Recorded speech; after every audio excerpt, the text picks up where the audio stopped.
اس لیے اب مجھے گھرداری، کھانا پکانا، کپڑے دھونا سب کچھ آ چکا تھا۔ میں نے بچوں کے کپڑے دھوئے، گھر صاف ستھرا کیا اور پھر کھانا بھی تیار کر دیا۔ خوشی کی بات تو یہ تھی کہ امید سے ہونے کے باوجود بھی نوشین نے گھر کو پوری طرح سے سنبھالا ہوا تھا۔ مجھے کوئی بھی چیز بکھری ہوئی، گندی یا پھر ایسی نظر نہیں آئی جس سے نوشین کی لاپرواہی کا احساس ہوتا۔ میں نے نوشین کے آگے پرہیزی کھانا رکھا تو اس نے خاموشی سے کھانا کھا لیا۔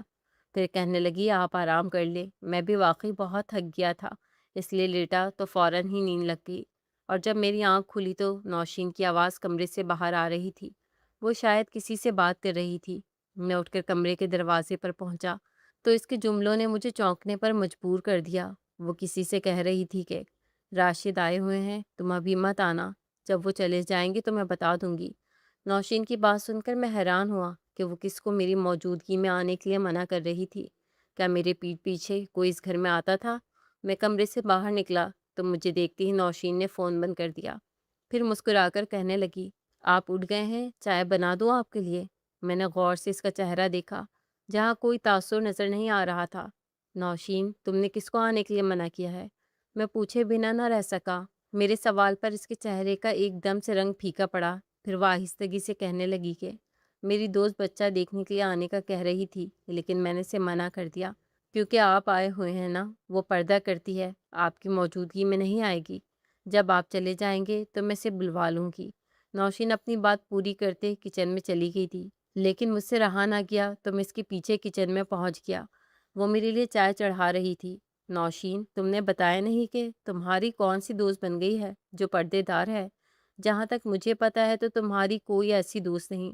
نوشین نے میری طرف نہ دیکھا، بلکہ مجھے لگا جیسے نظر چرائی ہو۔ پھر کہنے لگی کہ کچھ عرصے پہلے ہی میری ہسپتال میں ایک عورت سے دوستی ہو گئی تھی۔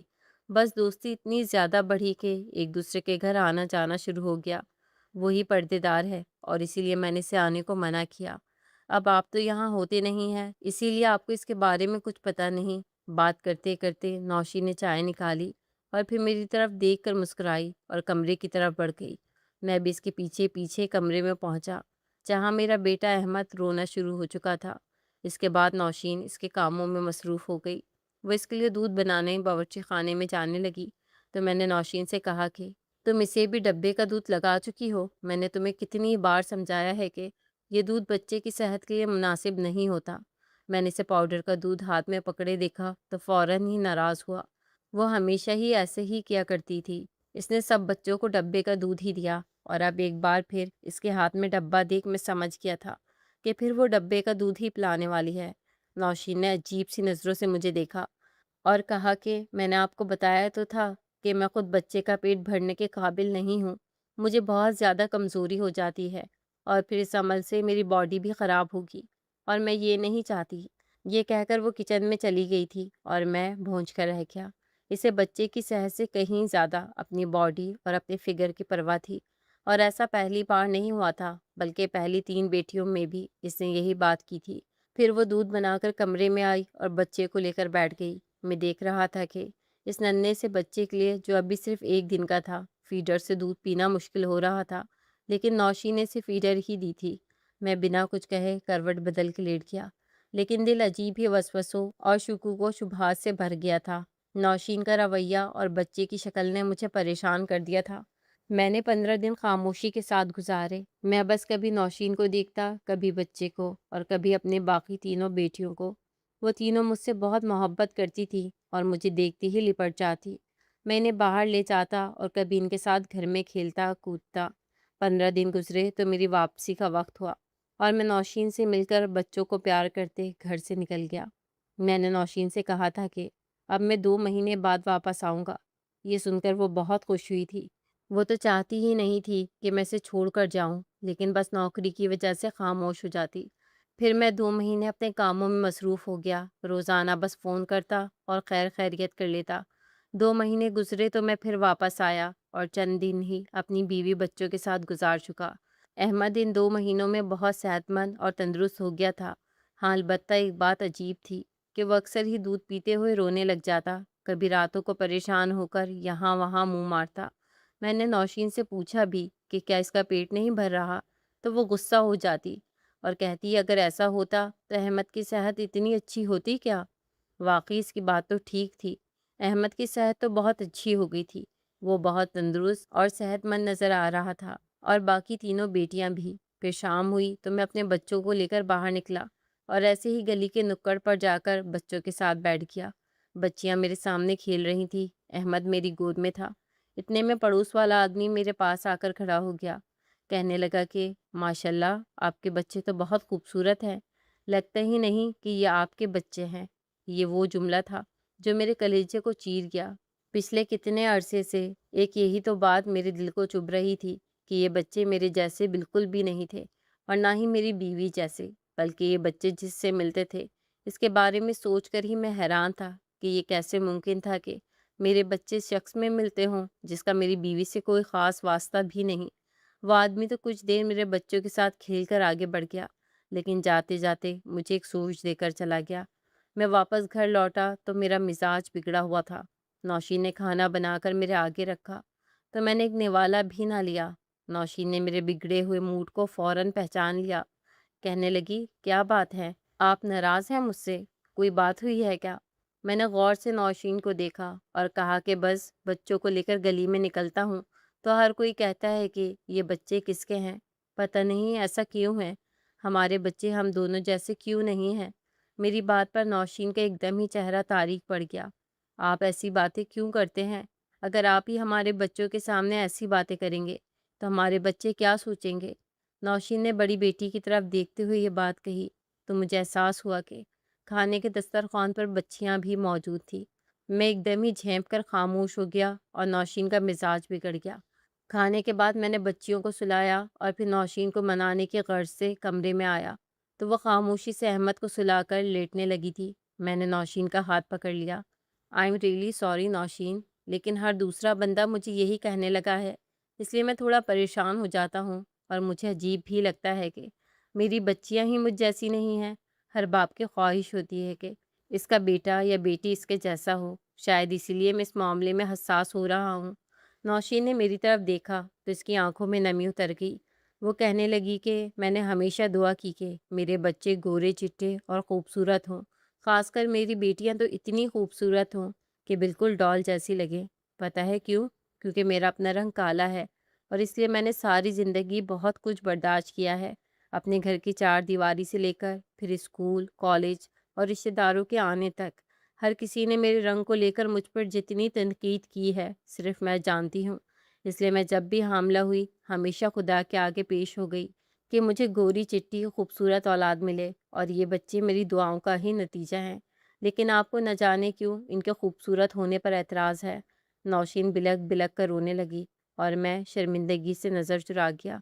مجھے معاف کر دو نوشین، میں سمجھ سکتا ہوں کہ میری باتوں سے تمہیں بہت دکھ پہنچا ہے۔ میں نے اسے سینے سے لگایا اور پھر اپنے آپ سے وعدہ کیا کہ میں اسے دوبارہ ایسی کوئی تکلیف نہیں پہنچاؤں گا۔ وہ میرے پاس ہی لیٹ گئی، مجھ سے باتیں کرتے ہوئے بتانے لگی کہ جب اس کے لیے رشتے آتے تو ہر کوئی اس کی چھوٹی بہن کو پسند کر لیتا، کیونکہ وہ گوری تھی اور نوشین کالی، اور اسی وجہ سے نوشین نے بہت زیادہ ڈپریشن کا بھی سامنا کیا۔ کبھی کبھی تو وہ تنہائی میں روتی تھی اور پریشان ہوتی تھی کہ اس کے مستقبل کا کیا ہوگا۔ لیکن پھر میری والدہ نے اس کے لیے میرا رشتہ بھیجا اور اس کے گھر والوں نے اسے میرے ساتھ رخصت کر دیا، جب جا کر اس کی زندگی میں تھوڑا سکون آیا۔ میرا کلر بھی گہرا تھا، اس لیے میری والدہ نے اس کے گہرے رنگ پر اعتراض نہیں کیا، اور یوں ہم دونوں کی جوڑی بن گئی۔ لیکن اب ہمارے بچے اس قدر گورے اور خوبصورت پیدا ہونے لگے کہ وہ کہیں سے بھی ہم دونوں سے میل ہی نہیں کھاتے تھے، اور یہی بات مجھے تھوڑا پریشان کرتی۔ مگر اب میں نے سوچا تھا کہ میں آئندہ نوشین سے ایسی کوئی بات نہیں کروں گا جس سے اسے تکلیف پہنچے۔ نوشین کو سینے سے لگا کر میں سلا چکا تھا، لیکن میری آنکھوں میں نیند نہیں تھی۔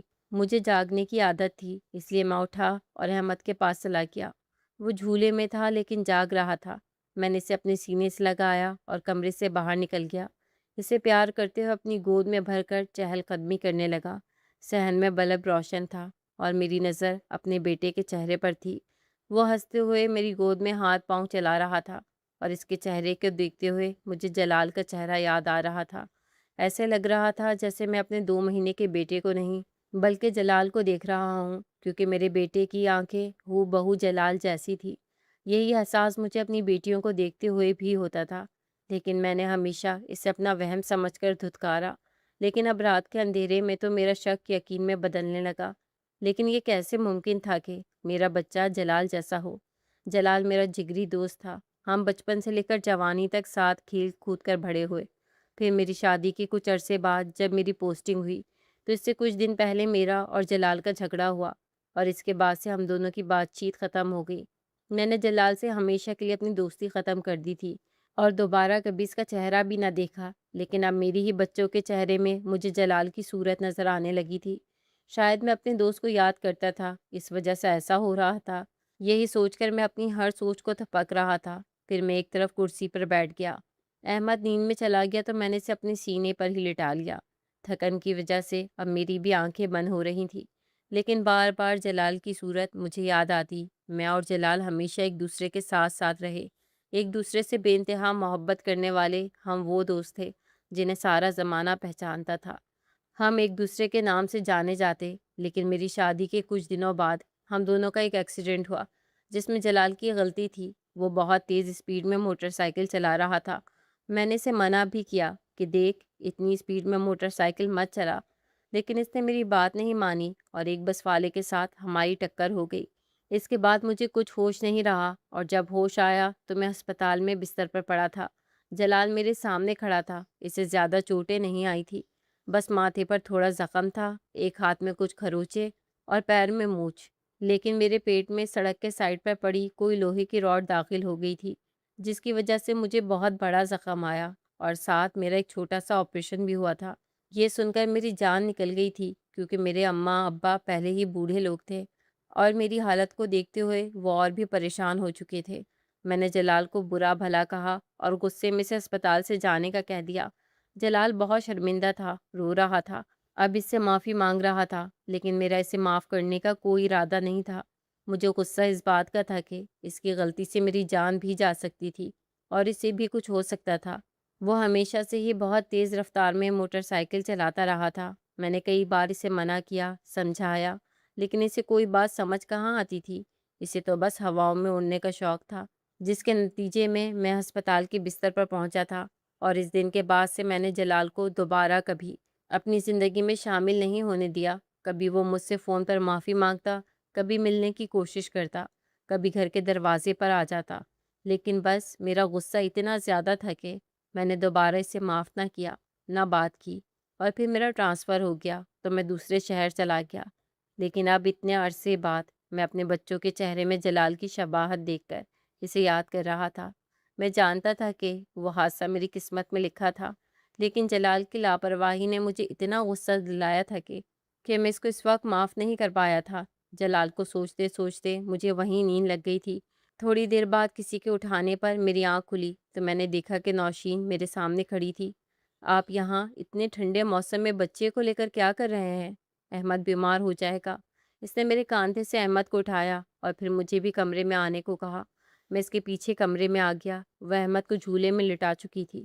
اس کے بعد وہ میرے پاس ہی آ کر لیٹ گئی اور تھوڑی ہی دیر میں اس کے خراٹے گونجنے لگے۔ سارا دن گھر کے کام کاج اور بچوں کے پیچھے بھاگ دوڑ کر کے وہ بہت ہی زیادہ تھک جایا کرتی تھی۔ میں نے بس ایک ہفتے کی چھٹی لی تھی، اس لیے وہ ایک ہفتہ اپنے بچوں کے ساتھ گزار کر میں واپس اپنے کام پر لوٹ آیا۔ پھر وہی فون کا سلسلہ شروع ہو گیا۔ مجھے واپس آئے مہینہ گزرا تھا کہ میری بیوی نے مجھے پھر حاملہ ہونے کی خبر سنائی، لیکن اس بار اس خبر نے مجھے خوشی نہیں دی، بلکہ نہ جانے کیوں میرے دل میں طرح طرح کی باتیں چلنے لگی۔ کچھ تو ایسا تھا جو مجھے بالکل سمجھ نہیں آ رہا تھا۔ پتہ نہیں کیوں عجیب سی گھبراہٹ ہو رہی تھی۔ میں نے نوشین کے سامنے تو خوشی کا اظہار کیا اور اپنا اور بچے کا خیال رکھنے کی تاکید کی، لیکن ساتھ ہی چھٹی کی درخواست بھی دے دی، لیکن چھٹی منظور نہ ہوئی، کیونکہ ابھی کچھ دنوں میں پہلے ہی تو میں چھٹی لے کر گیا تھا۔ اس لیے ٹھیکیدار نے کہا کہ 1 مہینے کے بعد چھٹی ملے گی، اور وہ بھی صرف 2 دن کی۔ میں راضی ہو گیا، اور پھر یہ 1 مہینہ میں نے بڑی ہی مشکل سے گزارا۔ 1 مہینے بعد جب میں اپنے گھر گیا تو دروازے پر ہی چونک گیا، کیونکہ دروازے کے باہر جلال کھڑا تھا، اور جلال کو دیکھ کر میرے دل کی عجیب سی حالت ہو گئی۔ لیکن اس سے پہلے کہ میں دروازے کے قریب جاتا، جلال اپنی موٹر سائیکل اسٹارٹ کر کے جا چکا تھا۔ میں نے دروازہ بجایا اور چند سیکنڈوں میں ہی میری بیوی نے دروازہ کھول دیا۔ شاید وہ دروازے کے پاس ہی تھی۔ مجھے دیکھتے ہی وہ ایک دم حیران ہوئی اور کہنے لگی، آپ کیسے آ گئے؟ میں نے کہا، یہ جلال کیوں آیا تھا؟ میرے انداز میں برہمی آ گئی۔ نوشین فوراً کہنے لگی کہ وہ آپ سے ملنے کے لیے آئے تھے، آپ کا پوچھ رہے تھے۔ میں نے ان سے ابھی کہا ہے کہ آپ دوسرے شہر میں نوکری کرتے ہیں اور اب کچھ مہینوں بعد واپس لوٹیں گے، اس لیے وہ چلے گئے۔ اگر مجھے پتا ہوتا آنے والے ہیں تو میں جلال بھائی کو بھی روک لیتی۔ میں نے غصے میں نوشین کو دیکھا اور کہا کہ آئندہ وہ اس دروازے پر نہیں آئے۔ مجھے نفرت ہے اس سے، پتہ نہیں کیوں میرے اندر ایک ابال سا پیدا ہو گیا تھا۔ نوشین نے غور سے مجھے دیکھا اور کہنے لگی، کیا ہو گیا ہے آپ کو؟ میں نے شادی کے پہلے دن سے آپ کو اور جلال بھائی کو بہترین دوست کے طور پر دیکھا ہے۔ آپ دونوں تو ایک دوسرے سے اتنی محبت کرتے تھے، ایک حادثے کی وجہ سے آپ نے ان سے اتنا بیر باندھ لیا ہے۔ میں مانتی ہوں کہ اس حادثے میں ان کی غلطی تھی، لیکن انہوں نے یہ جان بوجھ کر نہیں کیا۔ اگر آپ کو چوٹ آئی تو نقصان انہیں بھی ہوا تھا۔ اب ماضی کی بات کو لے کر کب تک آپ ان سے ناراض رہیں گے؟ مجھے لگتا ہے آپ کو انہیں معاف کر دینا چاہیے۔ نوشین مجھے سمجھانے کی کوشش کر رہی تھی اور میں مزید سیخپا ہو رہا تھا۔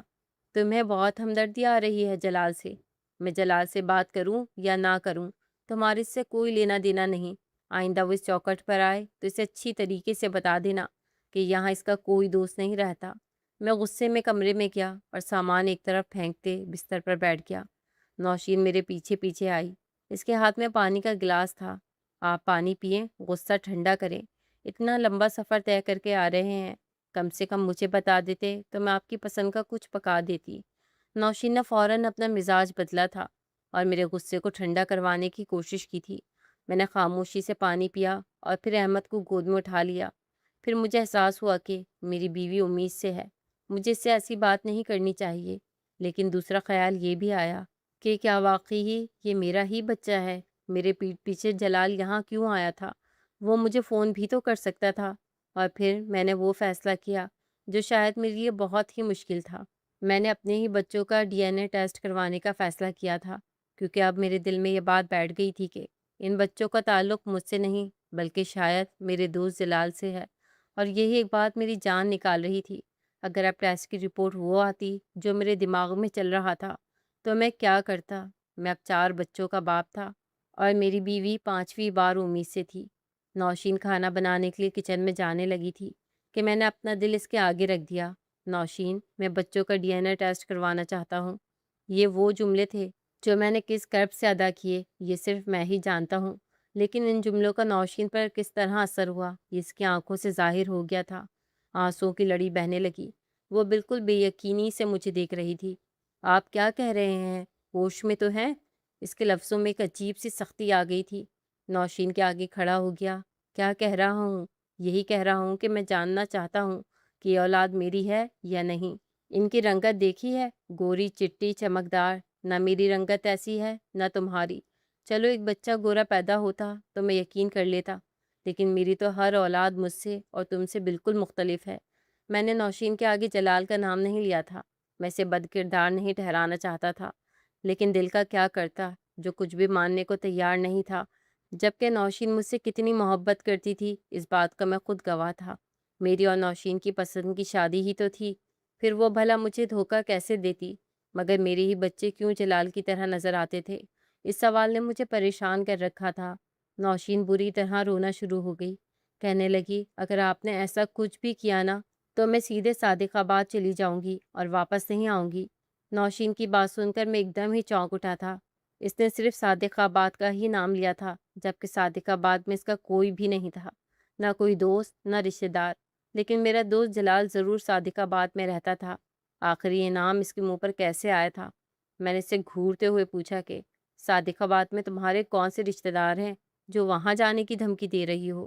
میری بات سن کر وہ چپ ہو گئی اور پھر بولی کہ بس اچانک اس کے منہ پر یہ نام آ گیا، لیکن وہ بچوں کو لے کر کہیں چلی جائے گی۔ اس نے بات بدلی تھی اور میری شک کی گرہ اور بھی زیادہ مضبوط ہوئی تھی۔ میں نے کہا کہ میں اب بچوں کا ٹیسٹ کروا کر ہی جاؤں گا، لیکن وہ تو میرے پیروں میں ہی پڑ گئی۔ کہنے لگی، اگر آپ نے ایسا کچھ بھی کیا تو میں خود کو کبھی معاف نہیں کر سکوں گی۔ یہ تو بالکل ایسا ہوگا جیسے آپ کو میرے کردار پر بھروسہ نہ ہو۔ کیا آپ کو میری محبت پر شک ہے اور نوشین کے اس سوال نے مجھے بالکل خاموش کروا دیا تھا۔ نوشین اور میں ایک ہی محلے میں رہتے تھے۔ اسکول آتے جاتے میں نے اسے دیکھا تھا، اور پھر وہ اسکول سے کالج میں پہنچ گئی تھی، اور انہی دنوں میں اس پر عاشق بھی ہو گیا تھا۔ پھر نوشین کو بھی میری محبت کا اندازہ ہوا، اور ہمارے درمیان خط و کتابت کا سلسلہ شروع ہو گیا۔ ہماری اس محبت کے بارے میں جلال کو بھی معلوم تھا، لیکن جلال میرے گھر سے دور رہتا تھا۔ پہلے تو وہ ہمارے محلے کے رہائشی تھے، لیکن پھر اس کے والد نے صادق آباد میں گھر خریدا اور وہ وہاں شفٹ ہو گئے، اور ہم ایک دوسرے سے تھوڑا دور ہو گئے۔ لیکن لڑکوں کو ایک دوسرے سے ملنا کون سا مشکل ہوتا ہے۔ میرا جب دل چاہتا میں اس کے گھر چلا جاتا، جب اس کا دل چاہتا وہ میرے پاس آ جاتا۔ اس نے بھی نوشین کو دیکھ رکھا تھا، اور اسے معلوم تھا کہ میں نوشین کو پسند کرتا ہوں۔ وہ خود بھی میری پسند کی تعریف کرتا تھا۔ شروع میں نوشین کے خط پڑھنا میرے لیے مشکل ہو جایا کرتا، کیونکہ میں اردو میں کمزور تھا۔ تب وہی مجھے نوشین کے خط پڑھ کر سناتا اور کہتا کہ تو بڑا خوش قسمت ہے جو تجھے اتنی اچھی لڑکی ملی ہے، کیونکہ نوشین بہت ہی زیادہ شرمیلی اور وفادار تھی۔ میں اس سے جو بھی کہتا وہ اس پر عمل کرتی۔ کئی بار میں نے اسے آزما کر بھی دیکھا، اور پھر جب مجھے لگا کہ میں اس سے شادی کر سکتا ہوں، تب میں نے اپنی ماں کو اس کے بارے میں بتایا۔ میں اپنی ماں کا اکلوتا بیٹا تھا، اس لیے میری خوشی کی خاطر اماں نوشین کے گھر رشتہ لے گئی تھی، اور میری اور نوشین کی شادی ہو گئی تھی۔ میری نوکری اچھی تھی، گھر بار اچھا تھا، میری والد کی محلے میں بڑی عزت تھی، اس لیے شادی میں ہمیں کسی قسم کی دشواری نہیں ہوئی، بلکہ دھوم دھام سے میں اسے رخصت کروا کر لایا، اور جلال نے ہماری شادی میں بڑھ چڑھ کر حصہ لیا۔ لیکن شادی کے بعد میری ماں نے مجھے اس بات کی سختی سے تاکید کی کہ اب جلال کی دوستی کو دروازے سے باہر رکھنا، کیونکہ گھر میں ایک جوان لڑکی آ چکی ہے، اور میں نے ماں کی اس وصیت کو پلو سے باندھ لیا۔ شادی کے بعد بھی میری اور جلال کی دوستی پہلے کی طرح قائم تھی، لیکن اب میں اسے اپنے گھر کے اندر نہیں لاتا تھا، بلکہ ہم گھر کے باہر ہی بیٹھ کر بات چیت کر لیتے۔ ہم گھومتے پھرتے، کھاتے پیتے تھے، اور سب کچھ بالکل نارمل چل رہا تھا کہ جب ہی وہ حادثہ ہوا جس نے ہم دونوں کی دوستی میں دراڑ ڈال دی۔ اور اس کے بعد میں جلال سے اتنا ناراض ہوا کہ پھر بات نہیں کی۔ لیکن اب ایک بار وہی جلال میرے دروازے پر آ گیا تھا، اور اس بار اس کا مقصد کیا تھا میں سمجھ نہیں پایا۔ یوں تو نوشین بہت سمجھدار اور وفادار لڑکی تھی، جس نے میرے ماں باپ کو بھی پوری طرح سنبھالا تھا، اور میرے گھر کو بھی، لیکن اب جو کچھ ہو رہا تھا وہ مجھے چونکنے پر مجبور کر گیا تھا۔ نوشین کی خاطر میں نے فی الحال ٹیسٹ کروانے کا ارادہ ترک کر دیا، کیونکہ حاملہ حالت میں وہ بہت زیادہ رو رہی تھی اور پریشان تھی، اور میں اسے تکلیف میں کبھی بھی نہیں دیکھ پاتا۔ میں نے کہا ٹھیک ہے، میں واپس جا رہا ہوں۔ اگلے دن میں واپس اپنے کام پر آ گیا۔ دن ایسے ہی گزرنے لگے، لیکن میں نے اب اپنی بیوی کو فون کرنا بہت کم کر دیا تھا۔ شاید میرا دل ہر چیز سے اچاٹ ہو گیا تھا، اور پھر جب 5ویں بچے کی پیدائش پر میں واپس آیا تو میرے صبر کی حد پار ہو گئی، کیونکہ 5واں بچہ بھی بیٹا تھا، اور بے انتہا خوبصورت، گورا چٹا، بالکل جلال جیسا۔ میں نے غصے میں پھر دوبارہ فیصلہ کیا کہ میں اپنے بچوں کا ٹیسٹ کرواؤں گا، اور اس بار نوشین کو یہ بات نہیں بتاؤں گا۔ میں نے فون کر کے اپنی چھٹیاں بڑھوائیں، اور نوشین کے سامنے ایسا ظاہر کیا جیسے سب کچھ نارمل ہے، اور میں بہت خوش ہوں۔ نوشین بھی پوری طرح مطمئن ہو گئی، لیکن ایک بات مجھے پھر کھٹک رہی تھی کہ وہ بار بار پوچھ رہی تھی آپ واپس کب جائیں گے۔ ایک دن میں نے تنگ آ کر کہا کہ میں نے زیادہ چھٹیاں لی ہیں، تم مجھے واپس کیوں بھیجنا چاہتی ہو؟ اور میرے سوال پر وہ گھبرا گئی، کہنے لگی کہ آپ نے نوکری تو نہیں چھوڑ دی ہے؟ میں نے کہا میں نے نوکری نہیں چھوڑی ہے، تم فکر نہ کرو، میں نے چھٹیاں بڑھوائی ہیں، میں چلا جاؤں گا۔ انہی دنوں میرا 5واں بیٹا بے انتہا بیمار ہو گیا۔ ہم اسے لے کر ڈاکٹر کے پاس گئے تو ڈاکٹر نے کہا کہ ڈبے کا دودھ اسے راس نہیں آ رہا، اسے ماں کی ضرورت ہے۔ پھر وہ نوشین سے پوچھنے لگا کہ آپ اپنا حق ادا کیوں نہیں کر رہی ہیں؟ یہ تو آپ کا فرض ہے نا کہ آپ اپنے بچے کا خیال کرتے ہوئے اس کی خوراک کا خیال رکھیں۔ نوشین ڈاکٹر کی بات پہ تذبذب کا شکار ہوئی، لیکن اس نے کہا کچھ نہیں۔ پھر میں نے نوشین سے کہا کہ تم چھوٹے بچے اور باقی 3 بچوں کو رکشے میں اپنے ساتھ گھر لے جاؤ، اور میں بڑی والی بیٹی کو اپنے ساتھ موٹر سائیکل پر لے آتا ہوں۔ دراصل ہم دونوں میاں بیوی اپنے سارے ہی بچوں کو لے کر جلد بازی میں ہسپتال آئے تھے، اسی لیے میں واپسی میں انہیں رکشے میں بٹھا کر گھر بھیج چکا تھا، جبکہ بڑی بیٹی میرے پاس ہی رہ گئی تھی۔ میں نے بڑی بیٹی کا DNA ٹیسٹ کرنے کے لیے دیا، اور ساتھ ہی میں نے اپنا اور اپنی بیوی کا ٹیسٹ میچنگ کے لیے بھی دے دیا۔ بیوی کا ایک ناخن کا ٹکڑا میں اپنے ساتھ لایا تھا۔ ٹیسٹ کروا کر میں نے واپسی کی راہ لی تھی۔ 15 دن بعد رپورٹ ملنی تھی۔ یہ 15 دن میں نے یہیں رہنے کا سوچا تھا، اس بیچ ایک دن جلال اچانک سے ہمارے گھر آیا اور مجھے دیکھ کر اس کے تاثرات بدل گئے۔ شاید اسے پتہ نہیں تھا کہ میں گھر پر موجود ہوں گا۔ میں نے اسے دیکھا اور ناراضگی سے منہ پھیر لیا۔ وہ مجھے منانے کی کوشش کرتا رہا اور پھر واپس چلا گیا۔ میں نے اس کے جانے کے بعد پھر بیوی سے پوچھا کہ کیا یہ بار بار آتا ہے؟ میری بیوی نے کچھ نہ کہا۔ وہ شاید گھر کے کاموں میں مصروف تھی۔ 15 دن بس ایسے ہی بے چینی میں گزرے۔ میں جب بھی بچوں کی طرف دیکھتا تو مجھے ان کو پیار کرنے کا دل نہیں چاہتا۔ پہلے میں اپنی بڑی بیٹیوں سے بہت محبت کرتا تھا، اب تو میں انہیں بھی زیادہ اپنے قریب نہیں آنے دیتا۔ اور میری اس رویے کو نوشین نے محسوس کر لیا تھا۔ ایک دن وہ مجھ سے لڑنے لگی، کہنے لگی کہ آپ کو اپنے ہی بچوں سے نفرت کیوں ہو گئی ہے، جبکہ ہمارے بچے تو سب کو اتنے پسند آتے ہیں۔ اتنے خوبصورت بچے اللہ نے ہمیں دیے ہیں، آپ شکر ادا کیوں نہیں کرتے؟ میں نے اس کی بات کا کوئی جواب نہیں دیا۔ 15 دن پورے گزرے اور میں ہسپتال گیا تو میرا دل بری طرح دھڑک رہا تھا۔ مجھے سمجھ نہیں آ رہا تھا کہ رپورٹ میں کیا آئے گا۔ اور پھر جب میں نے رپورٹ لی تو میرے ہاتھ تھرا اٹھے، کیونکہ رپورٹ میں وہی آیا تھا جو میں سوچ رہا تھا۔ یہ بچے میرے نہیں تھے، نہ میرے نہ ہی میری بیوی کے۔ ڈی این اے ٹیسٹ کے مطابق ان بچوں کا ہم سے کوئی تعلق نہیں تھا، اور یہی بات میری جان نکال چکی تھی۔ میں رپورٹ ہاتھ میں لیے واپس گھر پہنچا تو گھر میں چاروں طرف سناٹا تھا۔ چاروں بچے اپنے کمرے میں سو رہے تھے اور پانچواں چھوٹا شاید نوشین کے ساتھ کمرے میں تھا۔ میں لڑکھڑاتے قدموں کے ساتھ کمرے کے دروازے پر پہنچا تو نوشین کی آواز میرے کانوں میں پڑی تھی۔ بس کچھ دن کی بات ہے، یہ واپس چلے جائیں گے، پھر میں رضا کے لیے آپ کو بلوا لوں گی۔ آپ کے بغیر رضا کا گزارا نہیں ہے۔ لیکن یہ بات میں اپنے شوہر کو کیسے بتاؤں؟ اس لیے اسے جانے دیں، پھر آپ کا جب دل چاہے آپ آ جانا۔ وہ اور بھی کچھ کہہ رہی تھی اور میں دروازے کے اندر داخل ہو گیا تھا۔ مجھے دیکھتے اس کے ہاتھ سے فون چھوٹ کر گرا اور پھر اس نے جلدی سے فون اٹھاتے لائن کاٹ دی۔ آپ کہاں گئے تھے؟ وہ ایک دم ہی اپنے آپ کو سنبھال کر مجھ سے پوچھنے لگی۔ میں نے ڈی این اے کی ٹیسٹ کی رپورٹ اپنی بیوی کے منہ پر دے ماری اور کہا کہ یہ سب کیا ہے؟ تم مجھے دھوکہ دے رہی ہو، یہ بچے ہمارے نہیں ہیں۔ اپنی جوانی کو برقرار رکھنے کے لیے تم نے ایک بھی بچہ پیدا نہیں کیا اور مجھ سے جھوٹ کہتی رہی۔ تمہیں شرم نہیں آئی؟ تم نے یہ کیا کیا ہے؟ یہ کس کے بچے ہیں؟ کہاں سے لائی ہو یہ بچے؟ بالکل جلال جیسے ہیں۔ کیا یہ اس کے بچے ہیں؟ جبکہ میری بیوی اس ٹیسٹ رپورٹ کو ہاتھ میں پکڑے بس خاموشی سے آنسو بہا رہی تھی۔ میں نے فون اٹھایا اور جلال کو فون کیا، ابھی اور اسی وقت میرے گھر آؤ۔ میں نے 2 لفظی حکم سنایا اور فون کاٹ دیا۔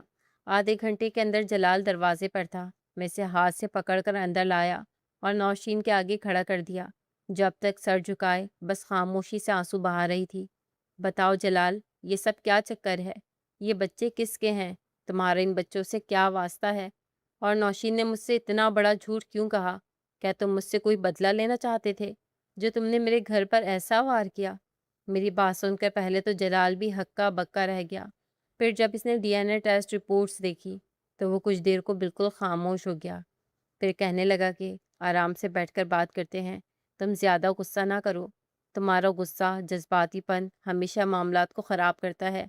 جلال کی بات سن کر مجھے اور زیادہ غصہ آیا۔ میں نے اس کا گریبان پکڑ لیا۔ تو نے میرے گھر میں آگ لگا دی، میری بیوی نے مجھ سے جھوٹ کہا، اور اب تو چاہتا ہے کہ میں غصہ بھی نہ کروں۔ تم دونوں نے مل کر میرا اعتبار توڑا ہے۔ اور نوشین، تم سے تو میں بے انتہا محبت کرتا تھا، تمہیں اپنا وفادار مانتا تھا، تم نے میرے ساتھ کیا کیا؟ نوشین نے تو اب بھی کچھ نہ کہا، جبکہ جلال کہنے لگا، بھابھی کو کچھ نہ کہو، بھابھی کی کوئی غلطی نہیں ہے، انہوں نے جو کچھ کیا وہ تو تمہارے خاطر کیا، اگر کوئی قصوروار ہے تو وہ صرف اور صرف میں ہوں۔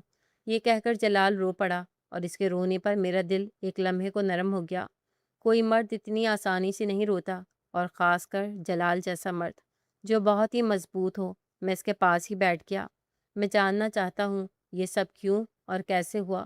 اور پھر دھیرے دھیرے جو سچائی جلال نے میرے آگے رکھی وہ سن کر تو میرے قدموں تلے زمین نہ رہی۔ وہ روتے ہوئے کہنے لگا کہ میری تیز رفتار گاڑی چلانے کی وجہ سے ہم دونوں کا ایکسیڈنٹ ہوا، تیرے پیٹ میں سریا چلا گیا جس کی وجہ سے تیرا آپریشن ہوا، اور اس ایکسیڈنٹ کی وجہ سے تو ہمیشہ کے لیے اپنی سب سے بڑی قابلیت سے محروم ہو گیا، تو باپ بننے کے قابل نہیں رہا۔ یہ بات جب ڈاکٹر نے مجھے بتائی تو میں نے فوراً ہی نوشین بھابھی کو ڈاکٹر کے آگے بٹھا دیا۔ پھر ڈاکٹر نے انہیں بھی ساری بات سمجھائی، اور اس کے بعد یہ نوشین بھابھی کا فیصلہ تھا کہ تجھے اس بارے میں کچھ نہ بتایا جائے، کیونکہ تو پہلے ہی مجھ سے بہت زیادہ ناراض تھا۔ میں نے سوچا تھا کچھ عرصے میں تجھے راضی کر لوں گا اور پھر صحیح وقت آنے پر تجھے اس بارے میں سب کچھ بتا دوں گا، لیکن تو کبھی مجھ سے راضی ہی نہیں ہوا۔ تیری اور نوشین بھابھی کی شادی کو تھوڑا وقت گزرا تو تجھے بچوں کی خواہش ہونے لگی، اور اس وقت نوشین بھابھی نے مجھے کہا کہ میں کسی طرح بچہ ارینج کر دوں۔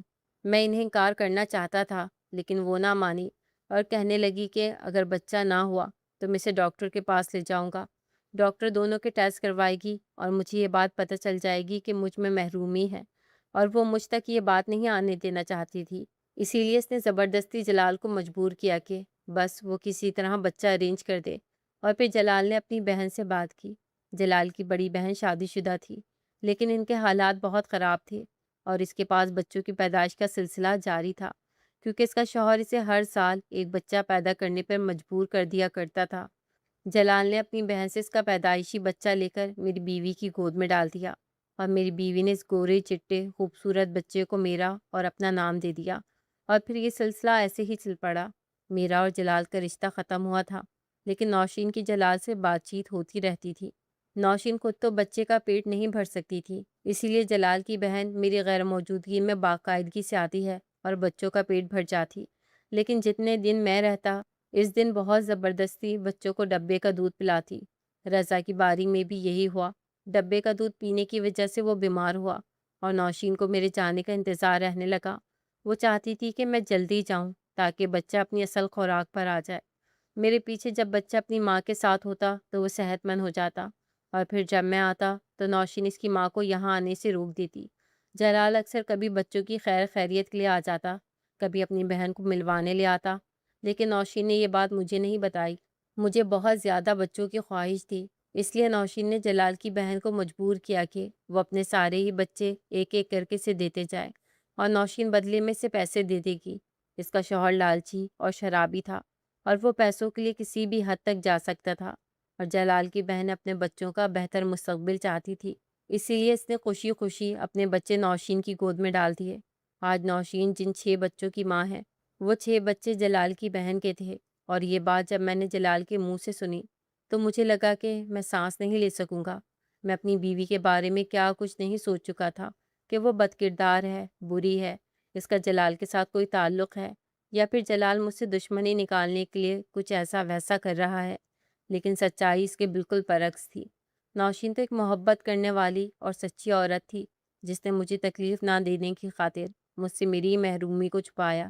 مجھے کبھی اس بات کا پتہ نہ چل سکی کہ مجھ میں کتنی بڑی خامی ہے۔ اس نے میرے دوست کی مدد لی اور اس کی بہن کے بچے گود لے لیے۔ وہ چاہتی تو مجھے چھوڑ کر جا سکتی تھی، مجھ سے کہہ سکتی تھی کہ میں ایک نامکمل انسان ہوں، لیکن اس نے ہر طرح سے میری زندگی کو مکمل بنانے کی کوشش کی، اور بدلے میں نے اسے کیا دیا؟ شک اور رسوائی۔ اس کے دامن پر داغ لگائے اور اس کے کردار کو برا بھلا کہا، اس پر شک کی نظر ڈالی اور اپنے ہی ہاتھوں سے اپنا گھر تباہ کرنے کی بھرپور کوشش کی، مگر وہ خاموش رہی، آنسو بہاتی رہی۔ اس نے ایک بار بھی یہ نہیں کہا کہ راشد، قصوروار میں نہیں بلکہ تم ہو، کمزور میں نہیں بلکہ نامکمل تم ہو۔ میری بیوی نے ایسا کچھ نہیں کیا، اس نے بس ہر طرح سے میرا دل رکھنے کی کوشش کی، اور میں جو جلال کی دوستی کو سمجھ ہی نہیں پایا تھا، اب جلال کے آگے سر جھکائے بیٹھا تھا۔ میرا دل ندامت سے بھر گیا تھا، میری آنکھوں میں آنسو تھے۔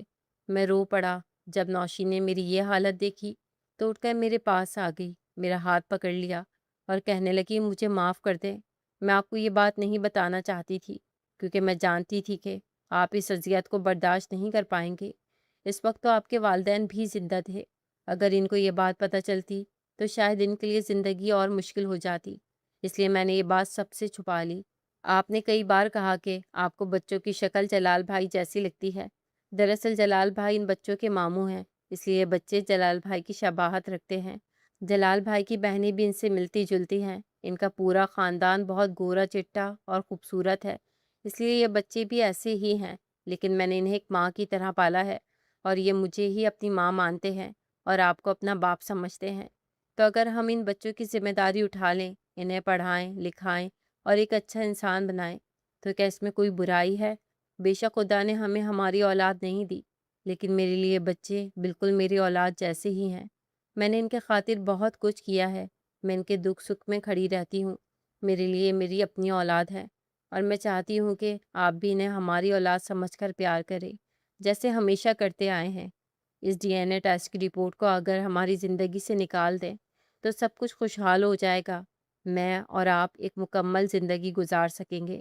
آپ کو زیادہ بچوں کی خواہش تھی، میں نے آپ کی خاطر زیادہ بچے گود لے لیے۔ اب ان بچوں کا مستقبل محفوظ ہاتھوں میں ہے، ورنہ شاید ان کا باپ ان کا خیال نہ رکھ پاتا۔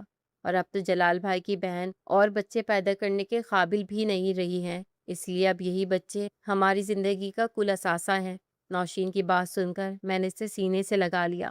میں کتنا کم ظرف انسان تھا جس نے سچائی کا ایک رخ دیکھا تھا اور اسی کو سب کچھ مان کر اپنی بیوی پر اتنے بہتان باندھے تھے، جبکہ سچائی کا دوسرا رخ بے انتہا مختلف تھا۔ میری بیوی نے تو وہاں تک میرا ساتھ نبھایا تھا جہاں کوئی بھی عورت اپنے شوہر کو بہت آسانی سے چھوڑ کر جا سکتی ہے۔ وہ چاہتی تو اپنے راستے، اپنی منزلیں جدا کر سکتی تھی، لیکن اس نے میرا ہاتھ نہ چھوڑا بلکہ میرے گھر کو رونق سے بھر دیا۔ میں اور نوشین دونوں آنسو بہا رہے تھے کہ جب ہی میری تینوں بڑی بیٹیاں ہمارے کمرے میں چلی آئیں اور ہمیں روتے دیکھ کر وہ تڑپ اٹھی۔ بڑی بیٹی بھاگ کر میرے پاس آئی۔ بابا کیا ہوا ہے؟ آپ کیوں رو رہے ہیں؟ اپنے ننھے ننھے ہاتھوں سے میرے چہرے کو تھامتے اس نے میرے گال کو چوما تو مجھے زندگی کی حرارت کا احساس ہوا اور یہ یقین ہوا کہ یہ بیٹیاں واقعی میری بیٹیاں تھیں، کیونکہ انہیں میں نے ہمیشہ سے بہت محبت دی تھی اور بدلے میں سے بھی زیادہ محبت پائی تھی۔ میں نے تینوں بچیوں کو اپنے پاس بٹھایا، انہیں پیار کیا، ان کے ہاتھ چومے، بیٹوں کو گلے سے لگایا اور نوشین کا شکریہ ادا کیا جس نے اپنی محبت سے میری زندگی مکمل کی تھی۔ جلال کو بھی میں نے معاف کر دیا تھا۔ وہ حادثہ بھلے ہی اوور اسپیڈنگ کی وجہ سے ہوا، لیکن اس کے بعد جو کچھ بھی ہوا وہ میری قسمت کا لکھا تھا۔ بس پہلے میں اس بات کو قبول نہیں کر پایا تھا، اور اب مجھے اس بات کا یقین آ گیا تھا کہ جو نصیب میں لکھا ہو اسے قبول کر لینا چاہیے، کیونکہ یہی شکر گزاری ہے اور اسی میں عافیت ہے۔ جلال نے مجھے گلے سے لگایا تھا۔ میں نے اپنی بیوی سے معافی مانگی تھی، اس نے مجھے معاف کر دیا تھا۔ یہ بچے آج میری زندگی کا ایک اہم حصہ بن چکے ہیں۔ میں ان بچوں کو اچھی تعلیم و تربیت دے کر انہیں زندگی میں بہت آگے بڑھتا ہوا دیکھنا چاہتا ہوں، اور میں چاہتا ہوں کہ ہر بے اولاد جوڑا ایسے بچوں کو اڈاپٹ کر لے جو بالکل بے سہارا ہیں، جن کا مستقبل شاید تاریکیوں کی نظر ہونے والا ہے، اور ایسے بچوں کی زندگی سنوارے۔ کیا آپ کو میری یہ بات ٹھیک لگتی ہے؟ کمنٹ میں ضرور بتائیے گا۔